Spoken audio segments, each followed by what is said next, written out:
Job chapter 22. Eliphaz accuses Job of wickedness. Then Eliphaz the Temanite answered and said, Can a man be profitable to God? To he who is wise may be profitable to himself. Is it any pleasure to the Almighty that you are righteous? Or is it gain to him that you make your way blameless? Is it because of your fear of him that he corrects you and enters into judgment with you? Is not your wickedness great and your iniquity without end? For you have taken pledge from your brother for no reason, and stripped the naked of their clothing, and you are not given the weary water to drink, and you have withheld bread from the hungry. But the mighty man possesseth the land, and the honorable man dwell in it. You have sent widow away empty, and the strength of the fatherless was crushed. Therefore snares are all around you, and sudden fear troubles you, or darkness so that you cannot see, and an abundance of water covers you. Is not God in the height of heaven? And see the highest stars, how lofty they are.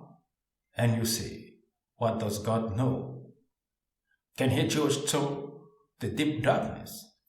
The cloud covers him so that he cannot see, and he walks above the circle of heaven. Will you keep the old way which the wicked men above trod, who were cut down before their time, whose foundation was swept away by a flood? They say to God, Depart from us. What can the Almighty do to them? Yet he filled their houses with good things, but the counsel of the wicked is far from me. The righteous see it and are glad, and the innocent laugh at them. Surely our adversaries are cut down, in the fire consumed their remnant. Now acquaint yourself with him, and be at peace. Thereby good will come to you.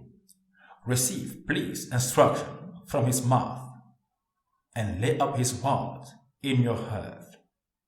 If you return to the Almighty, you will be built up. You will remove iniquity far from your tents. Then you will lay your gold in the dust, and the gold of Ophir among the stones of the brooks. Yes, the Almighty will be your gold, and your precious silver. For then you will have your delight in the Almighty, and lift up your face to God. You will make your prayer to him. He will hear you, and you will pay your vows. You will also declare a thing, and it will be established for you. So light will shine on your ways. When they cast you down, and you say, Exaltation will come, then he will save the humble person. He will even deliver one who is not innocent. Yes, he will be delivered by the purity of your hands.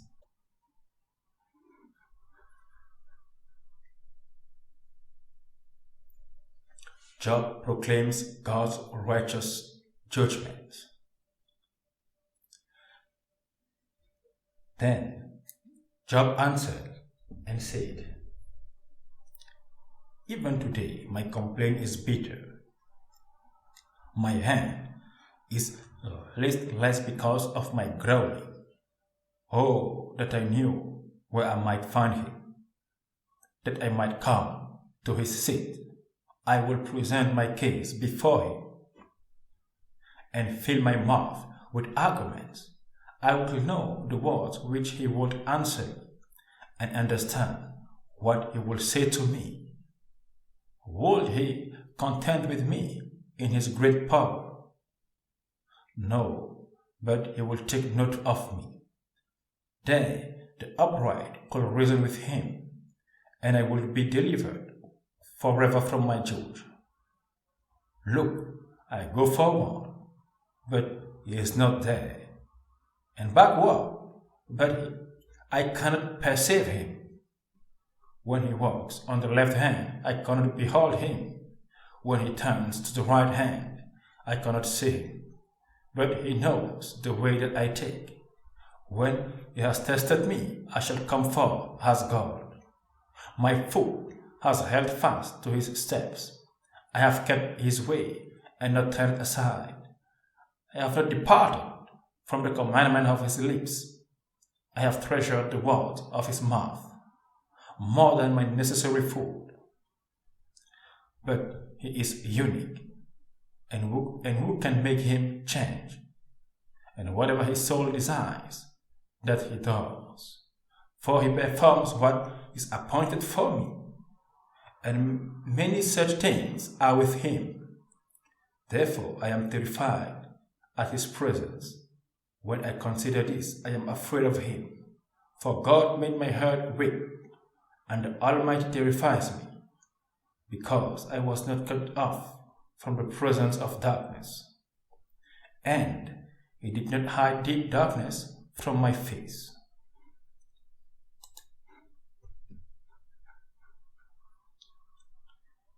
Job complains of violence on the earth. Since times are not hidden from the Almighty, why do those who know him see not his days? Some remove landmarks. They seize flocks violently and feed on them. They drive away the donkey of the fatherless. They take the widow's ox as a pledge. They push the needy off the road. All the poor of the land are forced to hide. Indeed, like wild donkeys in the desert, they go out to their work, searching for food. The wilderness yields food for them and for their children. They gather their fodder in the field and glean in the vineyard of the wicked. They spend the night naked, without clothing, and have no covering in the cold. They are wet with the showers of the mountains, and huddle around the rock for want of shelter. Some snatch the fatherless from the breast and take a pledge from the poor. They cause the poor to go naked without clothing, and they take away the sheaves from the hungry. They press out all within their walls and treat wine presses, yet suffer thirst. The dying groan in the city, and the souls of the wounded cry out, yet God doesn't charge them with wrong. They and those who are rebelled against the light, they do not know his way, nor abide in its path. The murderer rides with the light. He kills the poor and needy. And in the night he is like a thief. The eye of the adulterer waits for the twilight, saying, no eye will see me. And he disgraces his face.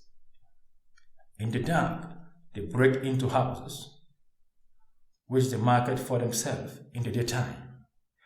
They do not know the light, for the morning is the same to them as the shadow of death. If someone recognizes them, they are in the terrors of the shadow of death. They should be swift on the face of the waters. Their portion should be cursed in the earth, so that no one will turn into the way of their vineyard. As drought and heat consume the snow waters, so the grave consumes those who have seen it. The round world should forget him. The world should feed sweetly on him. He should be remembered no more, and wickedness should be broken like a tree. For he preys on the barren who do not bear, and doesn't know good. for the widow. But God draws the mighty away with his power and raises up, but no man is sure of life. He gives them security, and they rely on it. Yes, yet his eyes are on their ways. They are exalted for a little while, then they are gone. They are brought low, they are taken out of the way like all others. They dry up like the heads of grain. Now, if it is not so, who will prove me a liar and make my speech worth nothing?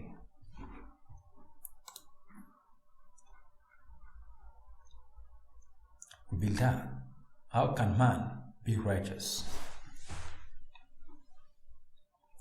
Then Bildad the Shuhite answered and said, Dominion and fear belong to him. He makes peace in his high places. Is there any number to his armies? Upon whom does his light not rise? How then can man be righteous before God? Or how can he be pure who is born of a woman? If even the moon doesn't shine, and the stars are not pure in his sight, how much less man, who is a maggot, and a son of man, who is a worm?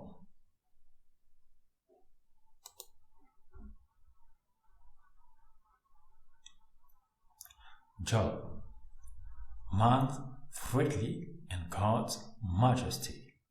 But Job answered and said, How have you helped him who is without power? How have you saved the arm that has no strength? How have you counseled one who has no wisdom? And how you declared sound advice to many? To whom have you uttered words, and whose spirit came from you? The dead tremble, those under the waters and those inhabiting them. Sheol is naked before him, and destruction has no covering. He stretched out the north to cover empty space. He hangs the earth on nothing.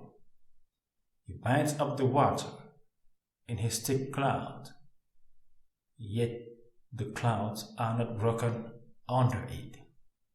He covers the face of his throne and spread his cloud over it. He drew a circular horizon on the face of the waters and the boundary of light and darkness. The pillars of heaven tremble and are astonished at his rebuke. He stirs up the sea with his power, and by his understanding he breaks up the storm. By his spirit he adorned the heavens. His hand pierced the fleeing serpent. Indeed, these are the mere edge of his ways, and how small a whisper we hear of him, but a thunder of his power who can understand?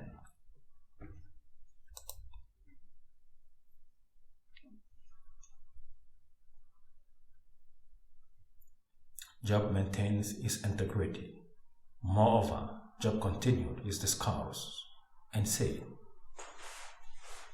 As God lives, who has taken away my justice, and the Almighty who has made my soul bitter, as long as my breath is in me, and the breath of God in my nostrils, my lips will not speak wickedness, nor my tongue utter deceit. Far be it from me that I should say, You are right. Till I die, I will not put away my integrity from me. My righteousness is held fast, and will not let it go. My heart shall not reproach me as long as I live. May my enemy be like the wicked, and he will rise up against me like the unrighteous. For what is the hope of the hypocrite? Though he may gain much, if God takes away his life, will God hear his cry? When trouble comes upon him, will he delight himself in the Almighty? Will he always call on God? I will teach you about the hands of God. What is with the Almighty I will not conceal. Surely all of you have seen it. Why then do you behave with complete nonsense? This is the portion of a wicked man with God, and the heritage of oppressors received from the Almighty. If his children are multiplied, it is for the sword, and his offspring shall not be satisfied with bread. Those who survive him shall be buried in death, and their widows shall not weep. Though he heaps up silver like dust, and piles up clothing like clay, he may pile it up, but the dust will wear him, and the innocent will divide the silver. He builds the house like a moth, like a booth which a watchman makes. The rich man will lie down, but not be gathered up. He opens his eyes, and he is no more. Terrors overtake him like a flood, and tempest steals him away in the night. The east wind carries him away, and he is gone. It sweeps him out of his place. He hurls against him and doesn't spare. He flees desperately from its power. Men shall clap their hands at him and shall hiss him out of his place.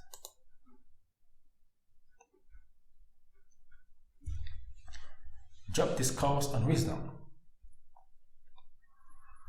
Surely there is a mine for silver, and a place where gold is refined.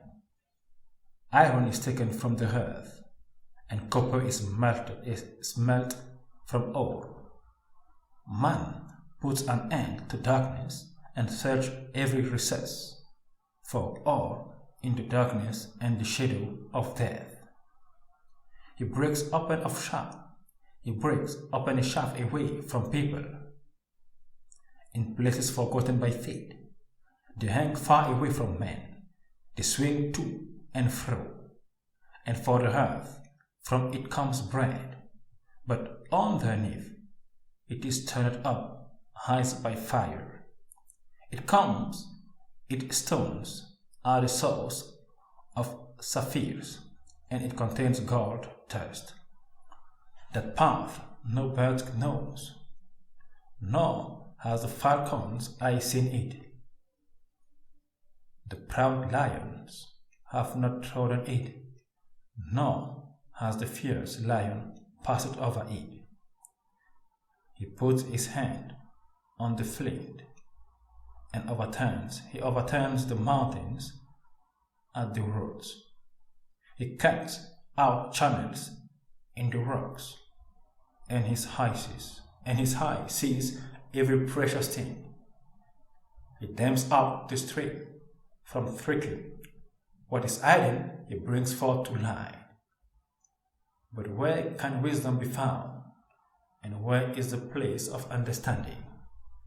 Man doesn't know its value, nor it is found in the land of the living.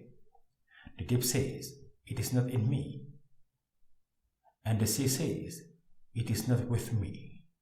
It cannot be purchased for gold, nor can silver be weighed for its price.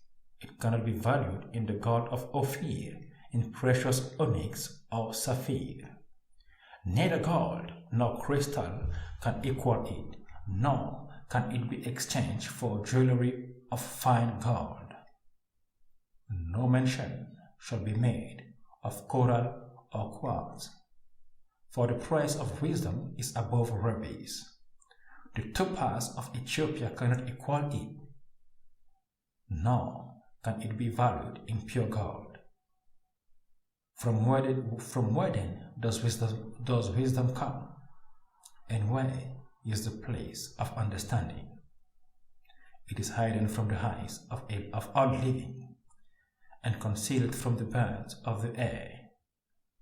Destruction and death, see, we have heard a report about it with our ears. God understands its way, and he knows its place, for he looks to the ends of the earth, and see under the whole heavens, to establish a weight for the wind, and apportion the water by measure, when he made a law for the rain, and a path for the thunderbolt, then he saw wisdom and declared it. We prepared it, indeed he searched it out.